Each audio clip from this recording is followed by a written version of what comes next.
Bonjour tout le monde et bienvenue dans cette nouvelle vidéo. Aujourd'hui, on va parler d'un problème qui est très commun dans l'apprentissage des langues, c'est la difficulté pour parler, la difficulté pour faire des phrases longues, pour parler longtemps, avec des détails, etc.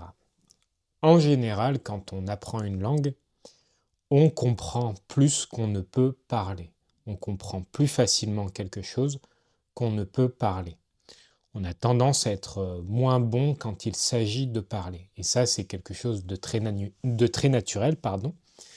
Et c'est quelque chose de très logique, puisque avant de pouvoir parler, il faut comprendre. En général, ce que je conseille et ce que j'ai fait pour mon apprentissage, c'est d'essayer de faire au maximum de l'immersion, de l'écoute, de la lecture, lire des livres, etc., avant d'essayer de parler. Quand vous faites beaucoup d'immersion avant d'essayer de parler, vous allez avoir quelques automatismes qui vont vous faciliter le moment où vous essayez de parler dans la langue. Mais du coup, on a toujours un peu cette frustration de comprendre quelque chose, mais d'avoir du mal à répondre. On comprend quand quelqu'un nous parle en français, pour vous par exemple, mais vous avez du mal à répondre, à parler. Là, depuis le début de la vidéo, vous comprenez sûrement. Et si je vous pose d'un coup une question, peut-être que vous allez avoir du mal, que vous allez être un peu bloqué. Et du coup, aujourd'hui, j'avais envie de parler de ça et j'avais envie de vous montrer un exercice que je fais pour créer des automatismes. Donc, je vais vous présenter cet exercice. Restez bien jusqu'à la fin de la vidéo parce que je vais vous proposer de faire cet exercice, mais dans les commentaires de la vidéo. Et puis comme ça, moi, ça m'aide pour avoir un meilleur watch time. Également, si vous voulez soutenir la chaîne, j'ai un Patreon, le lien est dans la description. Et j'essaye de publier du contenu exclusif et je vais voir aussi pour mettre les scripts des vidéos sur ce Patreon. Et merci d'ailleurs aux 2 personnes qui me soutiennent pour le moment. Je suis professeur de français, donc je donne des cours en ligne. Je donne des cours sur une plateforme et c'est des cours individuels. En général, sur ce genre de cours, ce que recherchent les gens, c'est plutôt de la conversation. J'ai quelques cours avec des personnes complètement débutantes, où là on fait de la grammaire, etc. Mais même dans ces cas-là, l'objectif c'est quand même de pouvoir parler. Je suis un locuteur natif, je suis un français natif. Ce qui est intéressant quand vous payez un cours comme le mien par exemple, c'est de pouvoir parler. Et du coup, moi, mon objectif quand j'arrive dans un cours, c'est d'essayer de faire parler au maximum mes étudiants, de leur poser des questions pour qu'ils parlent au maximum et qu'ils s'entraînent à parler. Et ça, ce n'est pas quelque chose d'évident parce que premièrement, il faut trouver des sujets intéressants pour les personnes et deuxièmement, après, il faut que j'arrive à poser des questions pour les faire pratiquer. Et du coup, souvent, bon, j'ai des questions un peu de base comme qu'est-ce que tu as fait le week-end dernier, qu'est-ce que tu vas faire ce week-end, etc. pour pratiquer un peu le passé, un peu le futur, etc., etc. Mais souvent, en fait, ce que je me suis rendu compte, c'est que quand, par exemple, je dis à quelqu'un qu'est-ce que tu as fait le week-end dernier, ben, la personne va me répondre, par exemple, j'ai mangé au restaurant. Point. Et là, en fait, c'est là où l'élève peut ressentir de la frustration, et moi aussi je ressens de la frustration. Parce que quand l'élève me répond ça, je me dis, il faut que j'essaye d'avoir d'autres questions pour qu'il parle plus, pour qu'il ait plus envie de parler. Et l'étudiant, lui, de son côté, il se dit, oui, je suis allé au restaurant, mais j'ai un peu du mal à dire plus de choses, à donner plus de contexte. Comme c'est une réponse un peu large, euh, un peu, euh, un peu fermée, c'est une question un peu large et une réponse un peu fermée, c'est difficile d'amener plus de détails, de plus développer sa réponse. Et donc, soit je commence à faire des questions très spécifiques pour avoir des réponses très spécifiques les unes après les autres, soit ce que je fais aussi parfois, c'est que j'attends un peu et l'étudiant parfois va continuer de parler. Mais du coup, en fait, quand je suis dans ce genre de situation, je me suis demandé, enfin, quand j'étais dans ce genre de situation, je me suis demandé, enfin, je me demandais comment est-ce que je peux faire pour que l'étudiant ait plus envie de répondre automatiquement, que ce soit plus des automatismes qui me donnent plus de détails, qui fassent des réponses plus longues sur son expérience, voilà, à partir de sa première réponse. Et ça, pas besoin d'avoir vécu quelque chose d'extraordinaire. Il faudrait que ce soit quelque chose d'utilisable, même pour quelque chose de très simple. Et du coup, ce que j'ai fait, c'est que je me suis dit, comme en fait, à partir du moment où l'étudiant me dit une phrase, j'ai tendance à poser plein de questions. Un peu comme un commissaire, un peu comme un policier, c'est-à-dire que la- les étudiants, ils me disent, je suis allé manger au restaurant, et moi, j'active un peu comme ça le mode policier, et je suis avec qui, comment, où ça, pourquoi, quand, etc. Et du coup, j'appelle un peu ça la méthode police, où d'un coup, ça devient un peu un interrogatoire, où je pose plein de questions comme ça, à la suite des autres. Et du coup, au début, j'avais tendance à faire ça de manière un peu improvisée, c'est-à-dire que je posais une question, la personne me répondait, et voilà, juste par curiosité, j'essayais d'avoir plus d'informations. Le problème, c'est que, bon, l'avantage, le point positif, c'est que c'est très personnalisé parce que ça se base sur l'expérience des étudiants, et du coup, c'est des questions vraiment spécifiques aux étudiants. J'avais déjà essayé de faire des sujets un peu globaux, des sujets de politique par exemple, etc. Et je sens qu'en fait, quand c'est des sujets personnels, les étudiants ont plus tendance à vouloir plus parler parce que c'est leurs expériences. Alors que quand c'est un sujet un peu global, bah, à moins qu'ils soient vraiment très intéressés, ils vont avoir moins envie de parler. Mais du coup, je dois chercher des questions sur une expérience spécifique et après, du coup, c'est pas très structuré. C'est-à-dire que je pose un peu des questions comme ça vient. Donc même si ça fait pratiquer l'étudiant, je pense qu'au final, ça manquait un peu de structure. Et du coup, ce que j'ai fait, c'est que j'ai mis en place, c'est un bien grand mot mettre en place, mais je me suis dit, je vais garder un peu toujours la même structure de questions, la méthode policier. Et ce que j'ai fait, c'est que j'ai noté les questions, les mots interrogatifs, donc quand, où, avec qui, pourquoi, comment, combien de temps, etc. Je les ai mis à la suite les uns des autres, pardon, je vais y arriver.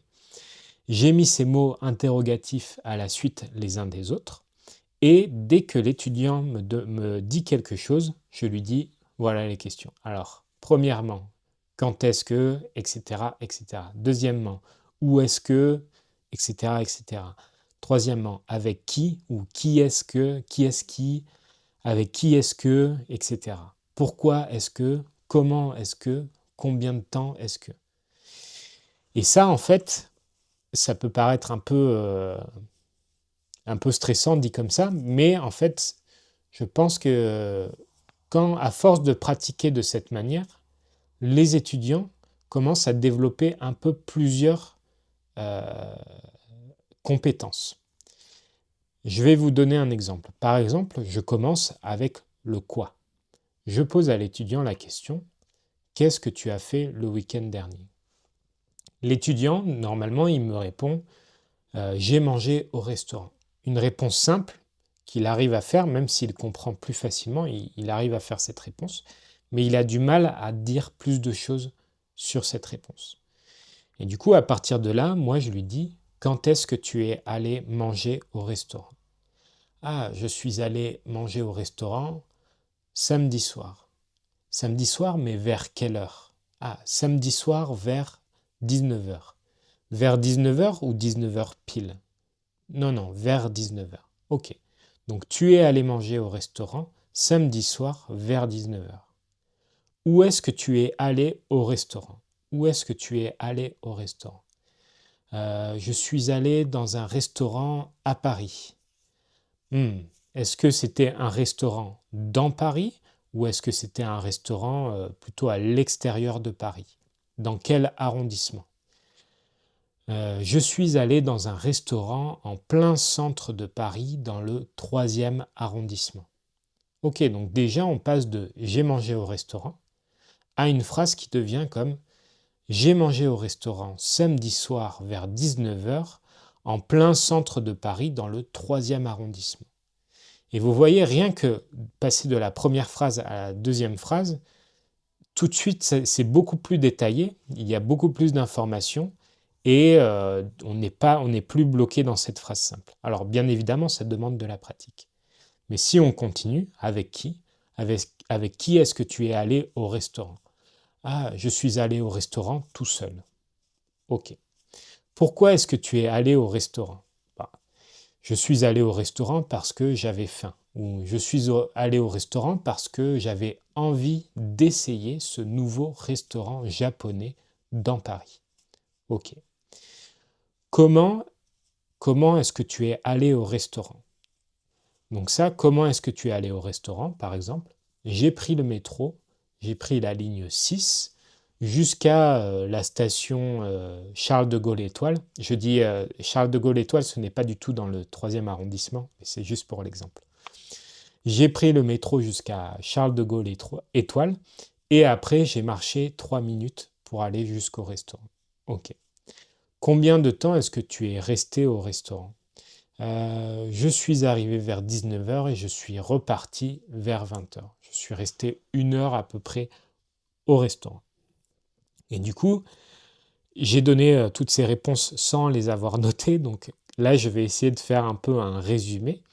Mais on passe d'une phrase qui est de j'ai mangé au restaurant à qu'est-ce que tu as fait le week-end dernier?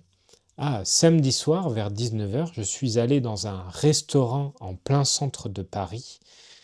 Je suis allé dans ce restaurant parce que j'avais envie d'essayer ce nouveau restaurant japonais. Je suis allé au restaurant tout seul. Pourquoi? Parce que je n'avais pas d'amis disponibles. Pour aller au restaurant, j'ai pris la ligne 6 jusqu'à Charles de Gaulle Étoile et après j'ai marché environ 3 minutes. Je suis resté environ 1 heure au restaurant. Et vous voyez tout de suite, ça devient beaucoup plus détaillé. Alors bien sûr, c'est un peu artificiel. Quand on essaye de tout mettre un peu bout à bout, de tout regrouper, ça, on a un peu l'impression que c'est artificiel. C'est comme un questionnaire de police. Les réponses, elles sont un peu déconnectées, ce n'est pas très fluide et c'est un peu artificiel. Mais en fait, à partir du moment où on applique toutes ces questions, en fait, on pratique un peu différentes choses. Quand, où, c'est le lieu et le temps. Donc, plus vous pratiquez ça, plus vous allez pouvoir dire, ah, samedi dernier, samedi après-midi, vers 8 heures, vers 20 heures, dimanche dans la matinée, j'ai fait ça, etc. Et ça, forcément, c'est des choses que vous allez à chaque fois pratiquer. Avec qui? Bah ça donne toujours des indications sur vos amis, etc. Pourquoi? Ça permet d'exprimer la raison. Et d'ailleurs, ça, à chaque fois, c'est une question que je pose souvent, c'est que les gens me disent, les étudiants me disent quelque chose, et je dis pourquoi? Pourquoi? Je suis un peu... euh, c'est un peu bizarre comme question, mais en fait, quand vous dites, par exemple, je suis allé au supermarché, j'ai tendance à répondre directement pourquoi? Parce que quand on parle naturellement, moi, si je parle naturellement avec un ami, je vais dire, je suis allé au supermarché parce que j'avais besoin d'acheter ça et après je suis allé je sais pas où. Et du coup, ce pourquoi, en fait, à chaque phrase que vous dites, vous pouvez presque toujours donner une raison. Et du coup, ça, c'est pareil, c'est en appliquant un peu cette liste de questions, vous allez constamment pratiquer ce pourquoi, expliquer pourquoi vous faites quelque chose. Comment, là, ça va permettre de mieux décrire un peu votre expérience ou ce que vous avez fait. Et après, combien de temps, ça rejoint plutôt le quand. Ça exprime la durée, etc. Et en fait, du coup, voilà, ce genre de cette liste de questions, ça permet de tout pratiquer un peu à la fois. Bien évidemment, voilà, c'est un peu artificiel, donc à la fin, c'est difficile de faire quelque chose de purement naturel, mais je pense que ça débloque un peu ces trucs de dire pour quelles raisons, quand, où, avec qui, etc. Et que quand on pratique un peu artificiellement ce genre de choses, après, on va pouvoir commencer à l'utiliser d'une manière de plus en plus fluide. Et c'est ça qui est intéressant. Et du coup, ce que je vous conseille de faire, c'est à chaque fois que vous commencez à dire quelque chose en français et que vous vous sentez bloqué, listez-vous toutes les questions. Quand, où, avec qui, pourquoi, comment, combien de temps, etc. Et ça va vous forcer à donner plus de détails. Ça va vous forcer à donner plus de détails et ça va vous débloquer parce que vous avez un peu une liste à suivre. Vous suivez la liste, ça vous débloque et à la fin, quand vous regardez un peu le tout, quand vous regardez un peu tout ce que vous avez écrit, vous avez un peu les idées générales listées devant vous.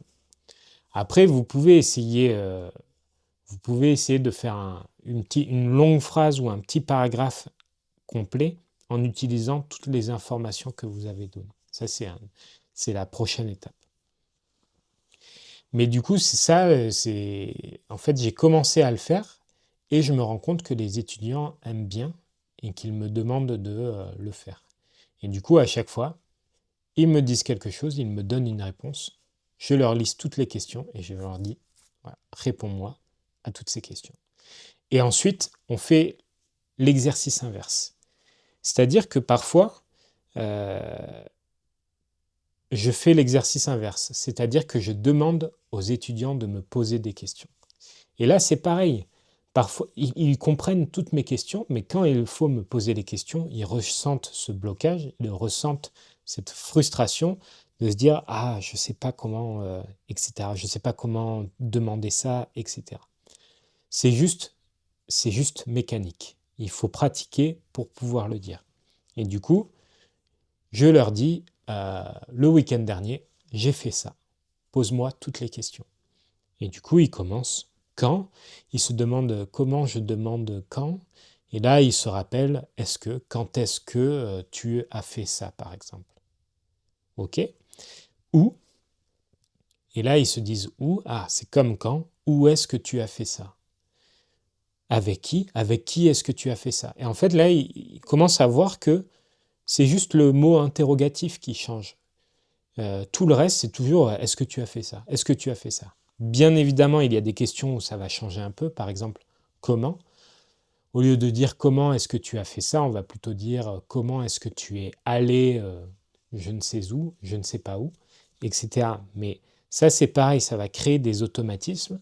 Et après, quand ils auront besoin de poser les questions directement, ce sera plus automatique. Il n'y aura plus ce blocage, cette frustration, et ils pourront commencer. Bien évidemment, ce ne sera pas parfait, ça demande de la pratique, mais ça permet de débloquer. Après, quand vous commencez à pratiquer, vous commencez à utiliser les questions, à répondre avec plus de détails, et au fur et à mesure, vous allez avoir des choses de plus en plus fluides. Au début, c'est très questionnaire de police, mais au fur et à mesure, ça va devenir de plus en plus fluide. Et du coup, voilà. Essayez de pratiquer ça. Essayez d'écrire juste une idée, hein, vraiment toute bête. Par exemple, je suis allé au restaurant. Juste quelque chose de... Ce n'est pas quelque chose qui a besoin d'être extraordinaire. Vous prenez ça et vous répondez à toutes les questions. Et du coup, pour l'exercice inverse, c'est l'exercice que je vous propose dans les commentaires de cette vidéo YouTube. Je vais vous donner quelque chose que j'ai fait est quelque chose que je vais faire et vous allez devoir me poser toutes les questions dans les commentaires. Et après, je ne sais pas si je ferai une vidéo où je réponds aux questions ou si je corrige les questions que je vois, mais ça peut être intéressant, on verra. Du coup, je vais vous donner une chose, un événement que j'ai fait dans le passé et quelque chose dans le futur. Comme ça, vous allez pouvoir pratiquer les deux temps. Qu'est-ce que tu as fait l'année dernière? Qu'est-ce que tu vas faire l'année prochaine? Vous pouvez utiliser le futur proche, pardon, ou le futur simple. Pour ce qui est du passé, je vais juste dire je suis allé au Japon. Je suis allé au Japon. Je ne donne pas plus d'informations. Demandez-moi, posez-moi toutes les questions. Si vous vous dites où est-ce que tu es allé, et vous allez dire mais il a déjà répondu, il est allé au Japon, demandez-moi où au Japon, où dans le Japon, avec une question complète. Je vous aide un peu. Et dans le futur, je vais dire, je vais faire une convention, je vais faire une convention sur la culture japonaise à Bruxelles. Fin février, je vais faire une convention sur la culture japonaise à Bruxelles. Ok ? Fin février, je vais faire une convention sur la culture japonaise à Bruxelles. Écrivez toutes les questions dans les commentaires. Je ne répondrai pas à chacun de vous, je pense. Je pense que je vais plutôt faire une réponse globale à tout le monde après 1 ou 2 semaines, on verra. Mais voilà, si vous voulez essayer de pratiquer cet exercice, faites-le dans les commentaires. N'hésitez pas aussi à me donner vos retours. Je suis professeur, mais j'apprends tous les jours, donc n'hésitez pas à me donner des idées si vous pensez pouvoir améliorer un peu cette méthode. Et merci d'avoir regardé jusqu'au bout. J'espère que ça vous aura aidé. Et je vous dis à la prochaine.